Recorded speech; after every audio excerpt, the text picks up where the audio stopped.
do you do when the clock hits zero? What do you do when time is up? Noah built an ark for 120 years, and then God told him that in 7 days he would flood the earth. Now the countdown is over. It is time for Noah and his family to enter the ark. For 120 years, Noah warned everyone around him about this flood, this judgment that was coming, but no one listened. No one listened to this man who was building a massive ship in the middle of dry land. And we have to remember something that is important here.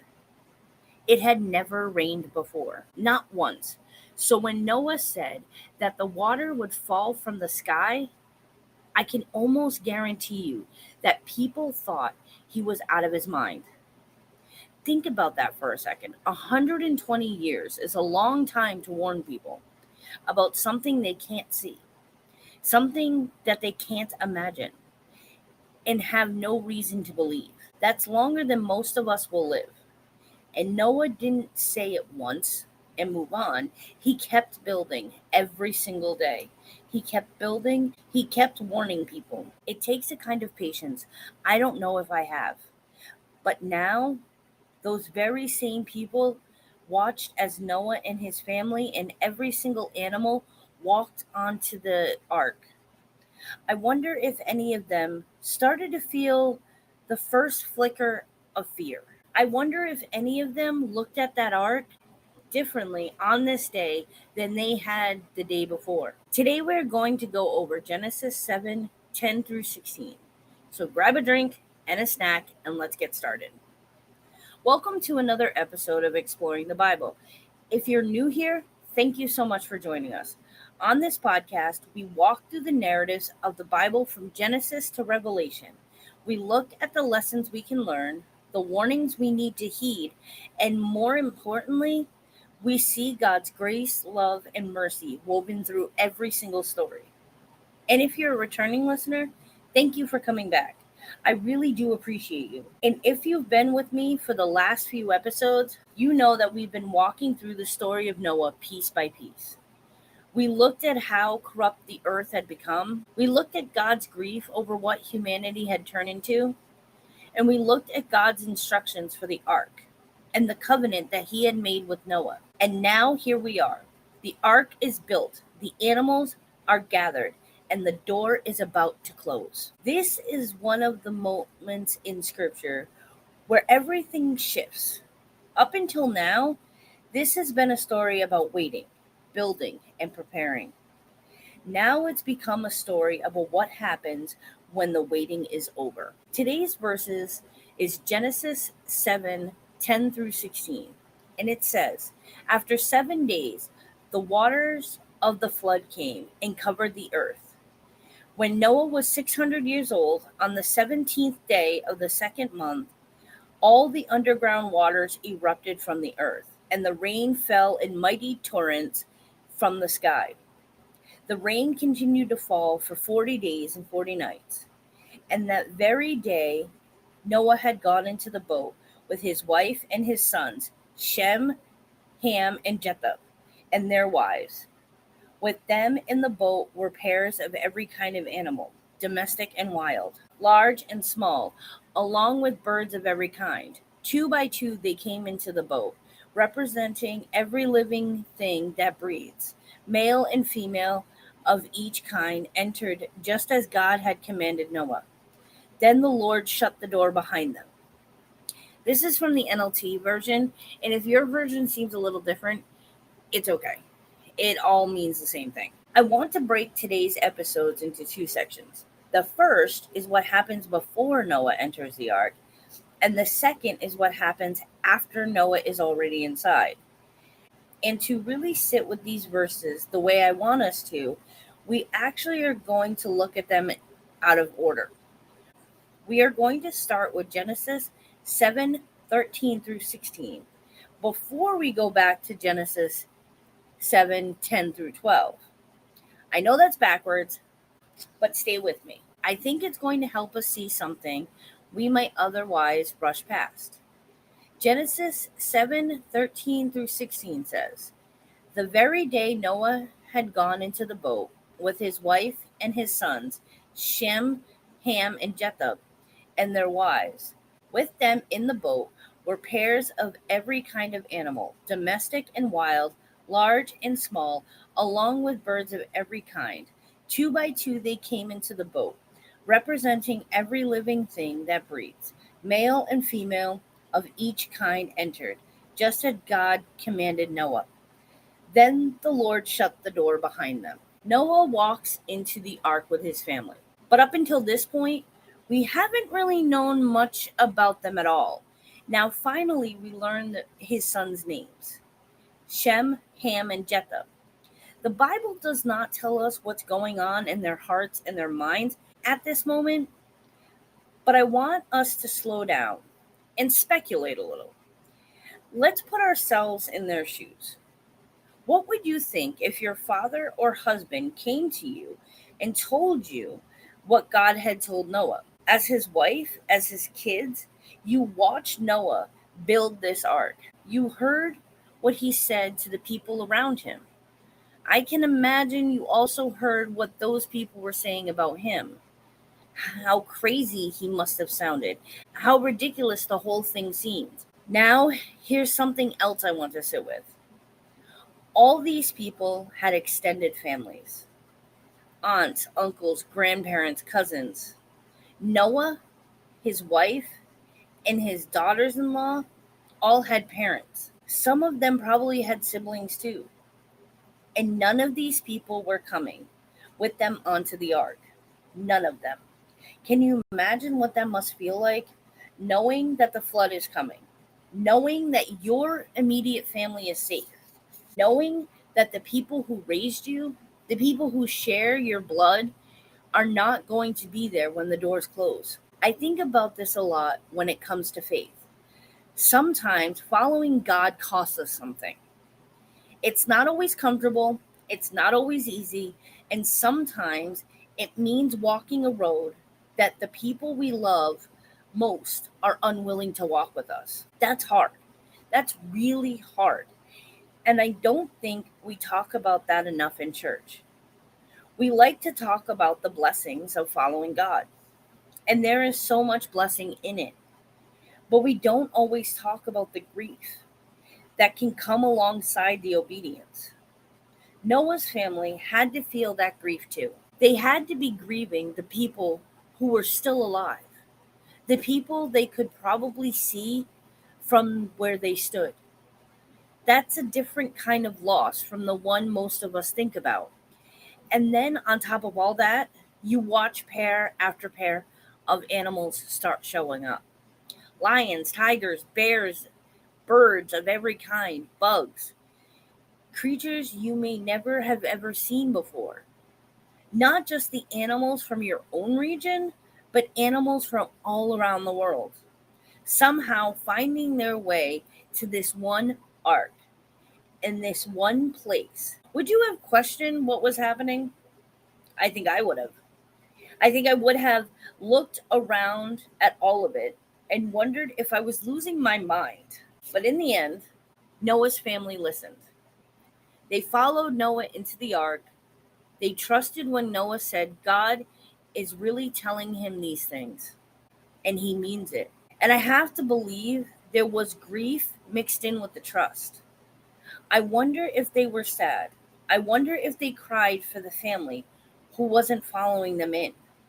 Obedience and grief can live in the same heart at the same time. I don't think we always permit ourselves to admit that. We think that if we're really following God, we shouldn't feel sad about what we're leaving behind.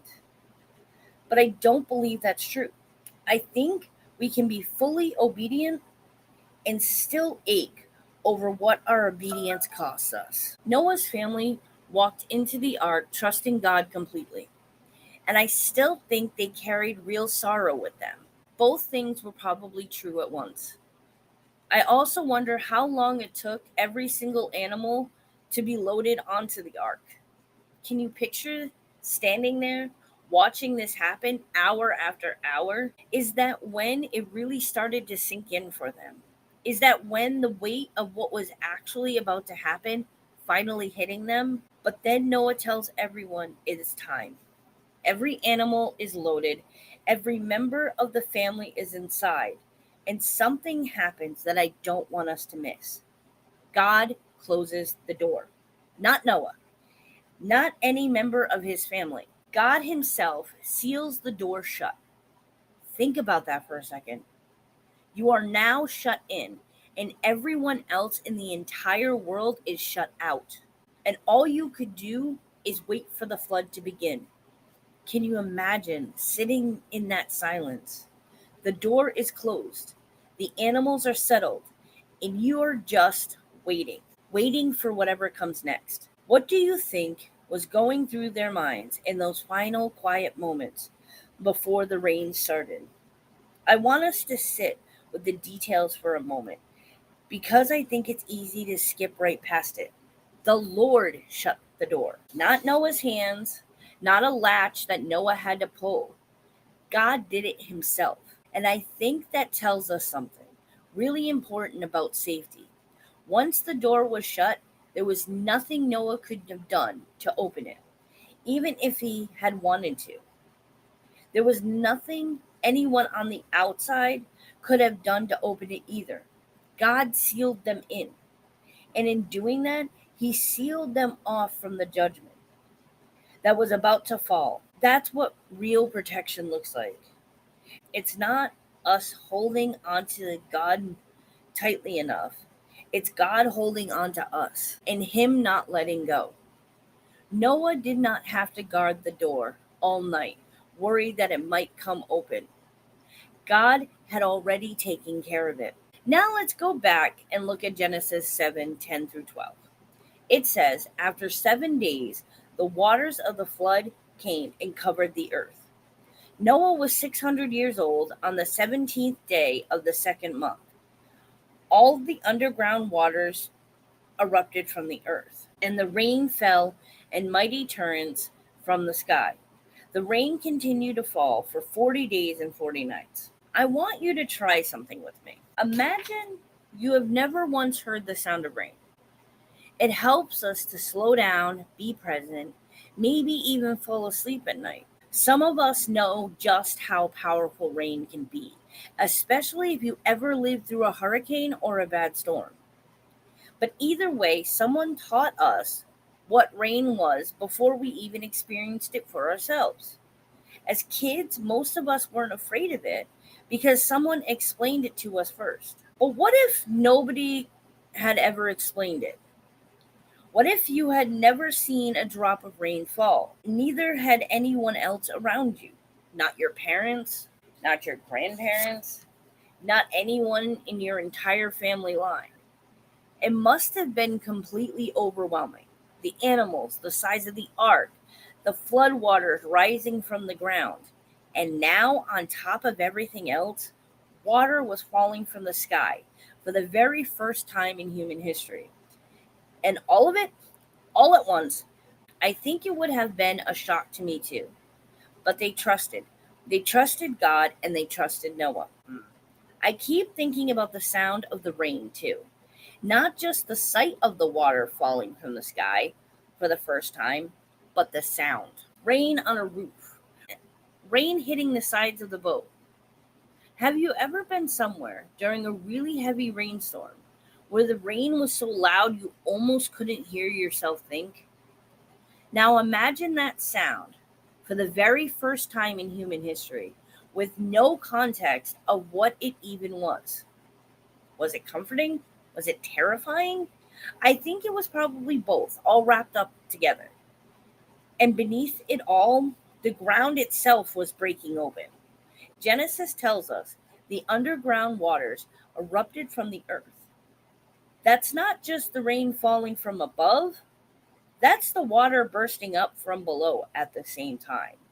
The whole world, above and below, was coming undone at once. Have you ever been in a situation where everything around you felt completely unpredictable, where nothing in your experience could have prepared you for what was happening in that moment? I think most of us have felt this at one time or another. Maybe not on the scale of a global flood, but in our own lives, a diagnosis, a loss, a sudden change we never saw coming. And in those moments, we have a choice. Do we trust God even when nothing about the situation makes any sense? Noah's family didn't have a reference point for any of this. And still, they walked onto that ark. This is the part of the episode where we look at what lessons and warnings we can take away from these verses. And I've got two takeaways for us today. The first takeaway is our faith doesn't always start with us. Sometimes somebody else has to show their faith in the face of opposition, and that's what helps us stand firm in our own faith. Noah kept building that ark year after year, even though the people around him were probably laughing at him, even though what he was doing looked completely ridiculous to everyone who was watching. But Noah believed what God had told him to do, and he didn't stop. His family watched him do this for 120 years. They watched him not give up, even when it would have been so much easier to walk away. Is there something that God is asking you to do right now that everyone around you says is impossible? Maybe it's a career change. Maybe it's a relationship you feel called to repair. Maybe it's something in your own walk with God that nobody else understands. This is when we have to go back to the story of Noah. And honestly, so many other stories in the Bible. And remember, these people did not give up. And we can't either. Because here's the thing, our faith, especially when we hold on to it in the face of opposition, it might be exactly what someone else needs to see to hold on to their own faith. Somebody is watching you in the same way Noah's family was watching him. Maybe it's your kids. Maybe it's a coworker that doesn't say much, but is paying attention to see how you handle hard seasons. Maybe it's a friend who is quietly waiting to see whether your faith is real or just words. We don't always get to see who is watching us. Noah probably didn't know that his sons would carry his faith forward, or that we would still be talking about his obedience thousands of years later. He just kept showing up and doing what God told him to do. And I think that's really all any of us can do. Show up, keep going. Trust that God sees the whole picture even when we can't. There's something else here too. Noah's family didn't just believe what Noah said, they believed because Noah did. Over and over for 120 years, consistently built their trust. And I think that it's true for us too. People aren't usually persuaded by a single really good sermon or a single powerful moment. They're persuaded by watching someone live out their faith day by day, year by year, and even when nothing seems to be happening. If you ever feel like nothing is happening in your life right now, if you feel like you're just building and building with no results in sight, I want to encourage you. Somebody is watching, and your faithfulness in this waiting season might be exactly what God uses to build their faith too. The second takeaway is this: Noah shows us that when God tells you the plan and you follow it, it doesn't matter what anybody else says or does. God told Noah to build stalls in the ark because God already knew every single animal that was coming. God knew before Noah ever picked up a tool. God planned to save Noah and his family and every one of those animals. And that is exactly what happened. It didn't matter what was happening around Noah. It didn't matter who was mocking him or doubting him or ignoring him. If God makes plans for us, nothing will stop it. Now, I do want to say this very clearly. God invites us to be a part of his plan, just as he invited Noah. But even if we don't cooperate or if we say no, his plan will still go forward.